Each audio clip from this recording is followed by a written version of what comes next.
నమస్కారం. I dream ప్రేక్షకులకు స్వాగతం.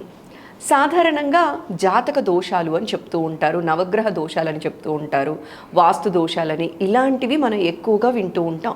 అయితే వీటి పరిహారాల కోసం కొందరు డబ్బులు కూడా ఎక్కువగా వెచ్చిచ్చేస్తూ ఉన్నారు. వాళ్ళ దగ్గర లేకపోయినా కూడా డబ్బులు పోగొట్టుకుంటున్న అమాయకులు కూడా ఉన్నారనే చెప్పాలి.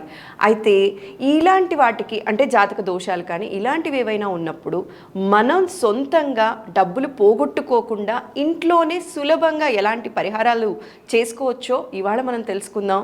ఇవాళ మనతో పాటు మన స్టూడియోలో ఉన్నారు ప్రముఖ ఆధ్యాత్మికవేత్త, జ్యోతిష్య, వాస్తు పండితులు నానాజీ పట్నాయక్ గారు. వారితో మాట్లాడి తెలుసుకుందాం. నమస్కారం గురుజీ. శ్రీమాత్రే నమః. గురుజీ, అయితే ఈ జాతక దోషాలు అనేవి మనం ఈ మధ్యకాలంలో ఎక్కువగా వింటూ ఉన్నాం. పరిహారాల కోసం, శాంతుల కోసం డబ్బులు కూడా ఎక్కువ పోగొట్టుకుంటున్న అమాయకులు ఉన్నారనే చెప్పాలండి. ఖచ్చితంగా ఉన్నారు. సో ఇలాంటి పరిహారాల కోసం డబ్బులు ఏవీ పెట్టకుండా కూడా ఇంట్లో అమ్మవారిని కానీ స్వామివారిని కానీ ఆరాధించుకోవటం కానీ, చిన్న చిన్న పరిహారాలు కానీ ఏవి చేసుకుంటే ఇలాంటి దోషాలు పోతాయి, గ్రహ బాధలు అనేవి పోతాయో మా ప్రేక్షకులకు తెలియచేస్తారా అండి? తప్పకుండా అమ్మ. రూపాయి ఖర్చు లేకుండా కూడా చేసుకోవచ్చు. కంపల్సరీ ఖచ్చితంగా మనం ఇన్ని వేలు ఇన్ని లక్షలే ఖర్చు పెట్టాలనేటువంటిది ఏమీ లేదు. కలియుగంలో ప్రత్యేకంగా నామస్మరణ అని చెప్పారు, పెట్టుకోండి. అంతేగాని స్వామివారిని ఏదో పెద్ద హోమం చేస్తేనే పోతుంది అనేది ఏం లేదమ్మా. అంటే మీ దగ్గర ధనం లేనంత మాత్రాన భగవంతుడు మీకు అనుగ్రహించడు అనుకునేటువంటి భ్రమ నుంచి ముందు బయటికి రావాలి. మొట్టమొదటిగా మనం అర్థం చేసుకోవాల్సింది ఏంటంటే, ఫస్ట్ నేను ఈ బాధ ఎందుకు పడుతున్నాను అనేటువంటి ఆలోచన రావాలి మీకు ముందు. ఒక వివాహం అవ్వట్లేదు, లేకపోతే పిల్లలకి చదువు రావట్లేదు, లేకపోతే సంతానం కలగట్లేదు, లేదా ఒక బిజినెస్ పెట్టాము అది రాణించట్లేదు, ఉద్యోగం రావట్లేదు అంటే దీనికి కారణం ఏమిటి? మనందరం ఏమంటాం? శని బాగోలేడు, కుజుడు బాగోలేడు, కేతు బాగోలేడు, రాహు బాగోలేడు అంటాం. బాగోలేడంటే వాళ్ళేమీ శత్రువులేం కాదు. మీకు బాగా అర్థం చేసుకోండి. శని భగవానుడేమి హింసించాలి మనుషుల్ని అని అనుకుని ఆయన ఏం జన్మలెత్తలేదు, సూర్యుడేమో అలా జన్మలెత్తలేదు, శుక్రుడేమో అలా జన్మలెత్తలేదు. ఒకటి బాగా అర్థం చేసుకోవాల్సింది ఏంటంటే, మీ కర్మే మిమ్మల్ని వెంటాడుతుంది. పాస్ట్ లైఫ్లో ప్రారంధ కర్మ, పాస్ట్ లైఫ్లో మంచి ఉద్యోగం ఉన్నా కూడా మంచి బాసు మంచి ఉద్యోగం నీకు ఇచ్చినా నువ్వు సరిగ్గా చేయలేదు ఉద్యోగాన్ని. బాస్ చూడట్లేదు కానీ టైం పాస్ చేసావు, కంపెనీకి లాస్ వచ్చింది నీ వల్ల. ఎవరు భరించాలి ఆ పెయిన్ని? నువ్వే భరించాలి. అందుకని ఏం చేస్తావు? ఈ జన్మలో నువ్వు ఎంత బాగా చదువుకున్నా సరైన కంపెనీలో జాబ్ రాదు. మంచి భార్య లేదా మంచి భర్త ఉన్నారు, చక్కగా చూసుకుంటున్నా సరే నువ్వు హింసించావు. ఈ జన్మలో నువ్వు వివాహం అవ్వట్లేదు, ఒకటే బాధపడవలసి వస్తుంది. చక్కటి బంగారం లాంటి పిల్లలు ఉన్నా సరే నువ్వు వాళ్ళని సరిగ్గా చూసుకోలేదు. ఈ జన్మలో నీకు పరమేశ్వరుడు ఇచ్చినా నువ్వు చూసుకోలేదు, నీకెందుకు? ఎగ్జాంపుల్, చిన్నపిల్లలు ఉంటారమ్మా, ఏవో బొమ్మలు కొనిస్తూ ఉంటారు, వాడు ఇచ్చిన ప్రతిసారి ఎరగొట్టేస్తాడు. నెక్స్ట్ టైం ఏం చేస్తారు? వెంటనే ఎరగొట్టేస్తున్నారు. ఎందుకు నీకు బొమ్మ 1000 రూపాయలు పెట్టుకుంటే నిమిషం కూడా ఉండట్లేదు అంటాం. అదే చక్కగా చూసుకుంటున్నాడు, చక్కగా ఆడుకుంటున్నారు, వీడు బాగా ఆడుకుంటాడు అని ఇంకో బొమ్మ కొనిస్తాం. అలా మనం ఏదైనా ఇక్కడ అనుభవిస్తున్నామంటే గ్రహం మన మీద కక్ష కట్టేమీ ఇవ్వట్లేదు. ఇది ఫస్ట్ గుర్తుపెట్టుకోండి. భగవంతుడు ఒక సాఫ్ట్వేర్ని క్రియేట్ చేశాడు, అది గ్రహ రూపేణ తన రిజల్ట్ అది ఇస్తుంది. ఇప్పుడు సిగ్నల్ దాటేస్తామమ్మా, సిగ్నల్కి ఏం మన మీద కక్ష ఉండదు. సిగ్నల్ పనది, నువ్వు దాటావు, ఆ ఫోటో తీసి ట్రాఫిక్ వాళ్ళకి పంపిస్తుంది. ట్రాఫిక్ కోడ్కి మన మీద కక్ష లేదు, రూల్ అది. రూల్స్ అండ్ రెగ్యులేషన్స్ పరంగా వీడి సిగ్నల్ క్రాస్ చేశాడయ్యా, వీడికి 500 రూపాయలు ఫైన్ అయ్యండి అని చెప్పి ఇంటికి వచ్చేది ఫైన్. ట్రాఫిక్ కోడ్ మనకి చుట్టము కాదు, శత్రువు కాదు, ఏమీ కాదు. ఆ కెమెరా శత్రువు కాదు, ఆ ట్రాఫిక్ అతను శత్రువు కాదు. రూల్ పాటించలేదు, ఫైన్ పడుతుంది. అలాగే మనము పాస్ట్ లైఫ్లో చేసుకున్నటువంటి కర్మ ఈ రూపంలో వచ్చిందని మనం అర్థం చేసుకోవాలి. Point number 1. ఇక ఇక్కడ ఇలా అయ్యింది, గ్రహదోషము, వాస్తుదోషము, మనం పూర్వజన్మ చేసిన కర్మ ఈ రూపంలో వచ్చింది. ఇక్కడ మీరు కంగారు పడిపోయి అయ్యో నాకు ఇలా అయిపోయింది, ఇప్పుడు ఏంటి నా జీవితం మొత్తం సంకనాగిపోతుంది అనుకోవడం అంత మూర్ఖత్వం మరొకటి లేదు. అమ్మ, నేను ఏదో పూర్వజన్మలో అజ్ఞానంలోనో కోరికతోనో విపరీతమైనటువంటి అహంకారంతో నేను తప్పు చేశాను. ఇప్పుడు నీ పాదాలు ఆశ్రయిస్తున్నాను తల్లి.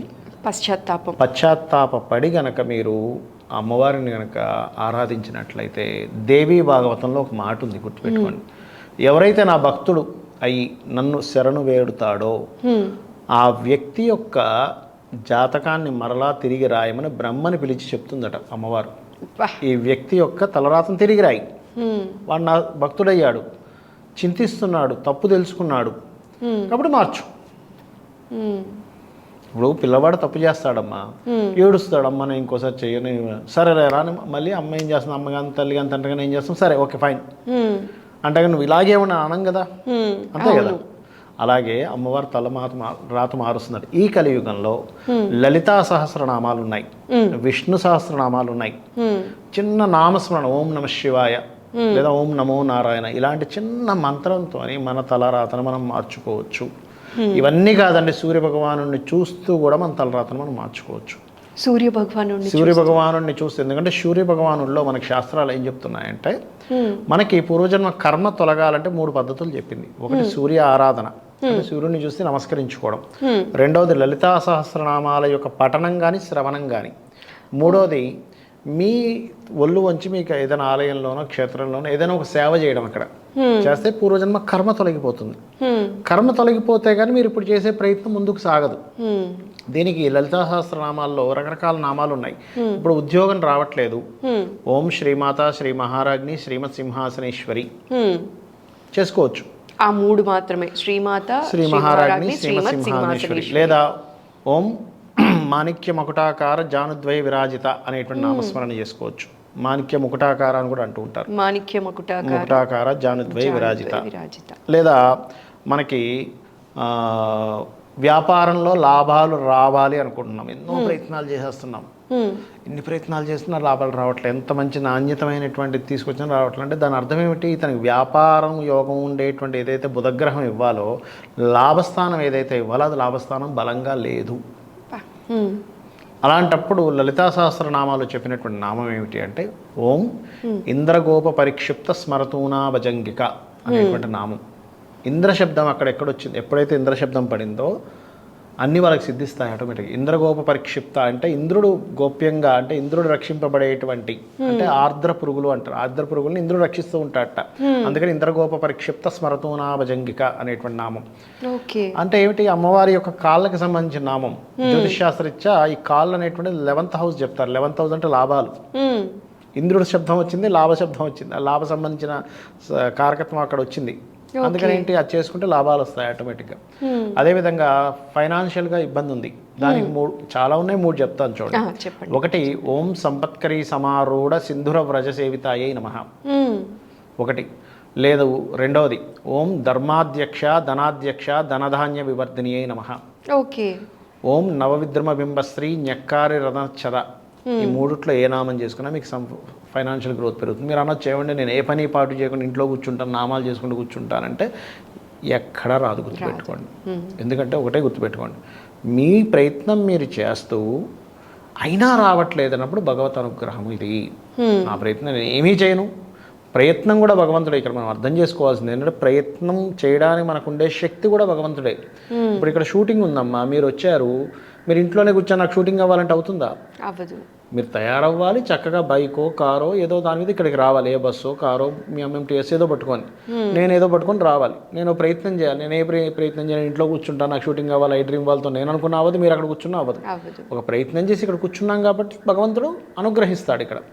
అలాగ వివాహం అవ్వట్లేదు అనుకోండి, ఓం కామేశబద్ధ మాంగళ్య సూత్ర శోభిత కందరాయై నమః. ఒకవేళ వివాహం అయ్యి వాళ్ళ జీవితం సరిగ్గా సాగట్లేదు, అన్యోన్య దాంపత్యం గురించి శివకామేశ్వరాంకస్త శివాస్వాధీన వల్లభాయై నమః. ఈ రకంగా అంటే శాస్త్రంలో 1-2 కాదు, చాలా రకాలు చెప్పారు. ఒక్కొక్క నామానికి ఒక్కొక్క అర్థము, దానికి ఉండేటువంటి ఫలితం. అయితే ఇక్కడ మనం అర్థం చేసుకోవాల్సింది ఏమిటంటే అది కేవలం నామం కాదు, అమ్మవారే నామరూపంలో ఉంది. అమ్మవారు నామరూపంలో ఉంది, ఆ నామాన్ని నేను స్మరిస్తున్నాను, అది అర్థం చేసుకోవాలి. అలా గనక చేసినట్లయితే ఖచ్చితంగా, అంటే ఏంటంటే ఇంకెక్కడ 1% కూడా డౌట్ ఉండకూడదు. నేను నామం చేస్తున్నా అవుతుందంటారా, నానాజీ పట్నాయక్ గారు అన్నారు, లేకపోతే ఇంకొరెవరో గురువు గారు చెప్పారు, ఇది అవుతుందంటారా అని అనుకుంటే అది అవ్వదు. గుర్తుపెట్టుకోండి, అమ్మవారిని పూర్తి శరణాగతితో ₹1 ఖర్చు పెట్టకుండా ఈ నామాలు చదువుకుంటే చేసుకోవచ్చు. దీనికి ఖర్చే ఉంది చెప్పండి? ఎందుకన్నానంటే దీనికి ఖర్చే ఉంది. మీకు కూర్చొని చక్కగా చేసుకుంటున్నాము పూజ గదిలో కూర్చొని, అమ్మ నేను ఈ తప్పు చేశాను, నా దగ్గర డబ్బులు లేవు, ఏమీ చేయడానికి లేదు, కనీసం దీపం పెట్టడానికి కూడా నా దగ్గర డబ్బులు లేవు, కానీ నేను నిన్ను భక్తితో స్మరిస్తున్నాను, ఈ నామం చేసుకుంటున్నాను, నా ప్రయత్నం నేను చేస్తున్నాను, అయిపోతుంది. ఇంకా అందులో డౌట్ లేదు. గురుజీ ఇంకొక చిన్న మాట, ఈ నామం చదివేటప్పుడు ఇప్పుడు పూజ గదిలోనే కూర్చొని చదవాలా, లేదు అంటే ఇప్పుడు ఉద్యోగరీత్యా బయట వెళ్తూ ఉంటాం, మనసుకి దోషం లేదు అంటారు కదా, మనసులో చదువుకుంటూ ఉండొచ్చు అంటారా గురుజీ? చేసుకోవచ్చమ్మా, కాకపోతే కాళ్ళకి చెప్పులు ఉండకూడదు. కాళ్ళకి చెప్పులు లేకుండా మీరు ఒక జర్నీ చేస్తున్నారు, బస్సులో వెళ్తున్నారు, ఉదాహరణ చెప్పులు తీసేసేయండి, బస్సులో కూర్చున్నారు, అలా చేసుకుంటూ ఉండండి. టైం ఉండదు కొంతమందికి, ఎలా అంటే పొద్దునే ఉరుకులు పరుగు జీవితం ఉంటుంది పరిస్థితి.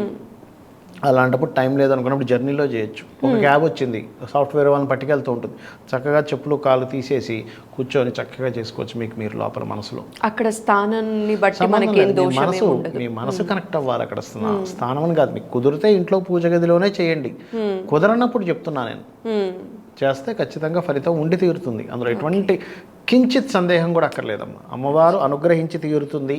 ఇంకా అందులో చిన్న డౌట్ అండి, ఏమో ఇలా అవ్వదేమో అనుకోకండి. అయితే ఒకటి, మీకు ఏదైనా సంకల్పం ఉంది, నాకు ఇది కావాలి అని ఒకటే అర్థం చేసుకోండి. అమ్మా, నేను ఇది కోరుతున్నాను, నాకు ఇది శ్రేయస్కరమైతే నాకు ఇవ్వు, ఇది నాకు మంచిది కాదు అనుకుంటే ఇవ్వకు అని అడగండి. ఓకే, అప్పుడు మీకు ఇది శ్రేయస్కరం అయితే అమ్మవారు ఇస్తుంది. ఓహో ఇవ్వలేదంటే నాకు ఇది కరెక్ట్ కాదేమో అందుకే ఇవ్వలేదు అనుకోండి. ఓకే, ఇప్పుడు సపోజ్ ఇప్పుడు ఎవరైనా ఒక అమ్మాయి నేను పలానా అబ్బాయిని చేసుకోవాలనుకుంటున్నాను, ప్రేమ వివాహము ఇలాంటివి ఏమైనా జరిగినప్పుడు కావాలన్నప్పుడు అడగడం అమ్మవారిని, కానీ ఇదే కావాలని కాకుండా నాకు ఏది మంచిదో అది ఇవ్వండి. నాకు ఇది కావాలని ఉంది, కానీ ఇది నాకు మంచిదైతే ఇవ్వు, లేకపోతే నీ ఇష్టం, నువ్వేది నాకేది మంచిదైతే అది ఇవ్వని అడగండి అంటున్నా. ఇదే విషయం మనకి ఉద్యోగానికి కూడా అప్లికబుల్. ఈ జాబ్ నాకు మంచిదైతే ఇవ్వు, లేకపోతే దీనికంటే ఇంకో మంచిది ఇస్తావు. నాకు ఒక జాబ్ ఇవ్వు, ఇదే అని కదా, నాకు ఒక జాబ్ ఇవ్వు, నాకు వివాహం అయ్యేలా చెయ్యి. ఇతన్ని అనుకుంటున్నా, లేకపోతే ఈ అమ్మాయిని అనుకుంటున్నా, నాకు ఒకవేళ ఈ అమ్మాయిని చేసుకుంటే మాకు బాగుంటుంది అనుకుంటే ఇవ్వు, లేదు నీ అనుగ్రహంతో ఇంకొకరు ఎవరు ప్రసాదిస్తే ప్రసాదించారు అలా అడగాలి ఎప్పుడు కూడా. అందుకని నాకు ఇదే కావాలి, ఇదే కావాలి, ఇదే కావాలంటే అప్పుడు ఇంకేం చేస్తారంటే ఎలా ఉంటుందంటే, అమ్మవారు కానీ ఎవరైనా కానీ, ఇప్పుడు మన చిన్నపిల్లవాడికి నిప్పు కనుక చేతికి ఇవ్వము, ఎందుకు ఇవ్వము, కాల్చుకుంటాడు, కత్తి ఇవ్వము, గుచ్చేసుకుంటాడు తెలియక, అంటే హ్యాండిల్ చేయలేం కాబట్టి ఒక్కోసారి భగవంతుడు కూడా మనకు అలా ఇవ్వడు. ఇది అర్థం చేసుకోవాలి. భలే చెప్పారు Guruji, thank you so much. చూశారు కదండి, ఒక్క రూపాయి కూడా మనం ఖర్చు పెట్టకుండా గ్రహదోషాలు కానీ ఎలాంటి సమస్యకైనా పరిష్కారం కోసం లలిత సహస్రనామంలో కొన్ని నామాలు అనేవి సవివరంగా వివరించారు. ఇవన్నీ కూడా మీరు చదువుకుంటూ ఆ అమ్మవారి కృపకి పాత్రలవ్వాలని మనస్ఫూర్తిగా కోరుకుంటూ, శరణాగత దీనార్థ పరిత్రాణ పరాయణి సర్వస్యాతి హరేదేవి నారాయణి నమోస్తుతే అని లలిత పరమేశ్వరిని ఆరాధించి మీ గ్రహదోషాలు కానీ మీ సమస్యల నుంచి బయటపడాలని మనస్ఫూర్తిగా కోరుకుంటూ నమస్కారం.